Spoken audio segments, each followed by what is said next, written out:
ലാലിഗയിൽ ലെഗാനസിനെതിരെ വിജയം നേടി Real Madrid. സ്വന്തം മൈതാനത്ത് 2-3 ഗോളുകൾക്കായിരുന്നു റയലിന്റെ വിജയം. എംബാപ്പെ ഇരട്ട ഗോളുകളുമായി റയലിന്റെ വിജയത്തിൽ തിളങ്ങി. ഒരു ഘട്ടത്തിൽ പിന്നിൽ പോയ ശേഷം റയൽ തിരിച്ചു വരികയായിരുന്നു. 32-ാം മിനിറ്റിൽ ഒരു പെനാൽറ്റി ഗോളിലൂടെ എംബാപ്പെ റയലിന് ആദ്യ ലീഡ് നൽകി. എന്നാൽ 33-ാം മിനിറ്റിൽ ഡീഗോ ഗാർഷ്യയിലൂടെയും 41-ാം മിനിറ്റിൽ ഡാനി റാബിയയിലൂടെയും ലെഗാനസ് തിരിച്ചടിച്ചു. ആദ്യ പകുതിയിൽ ലെഗാനസ് മുന്നിൽ.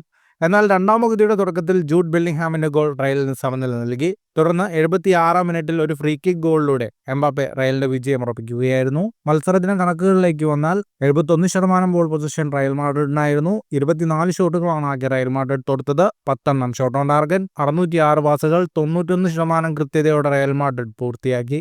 10 ഷോട്ടുകളാണ് ലെഗാനസ് തൊടുത്തത്, 4 ഷോട്ട് ഓൺ ടാർഗറ്റ്. ഈ വിജയത്തോടെ 29 മത്സരങ്ങളിൽ നിന്ന് 63 പോയിന്റുമായി ലാലിഗയിൽ റയൽ ബാഴ്സലോണയ്ക്കൊപ്പമെത്തി. എന്നാൽ ഒരു മത്സരം കുറച്ച് കളിച്ച ബാഴ്സലോണ 1-ാം സ്ഥാനത്ത് തുടരുകയാണ്. ഫുട്ബോൾ ലോകത്തെ കൂടുതൽ വാർത്തകൾക്കും വിശേഷങ്ങൾക്കുമായി സ്പോർട്സ് കഫേ സബ്സ്ക്രൈബ് ചെയ്യുക.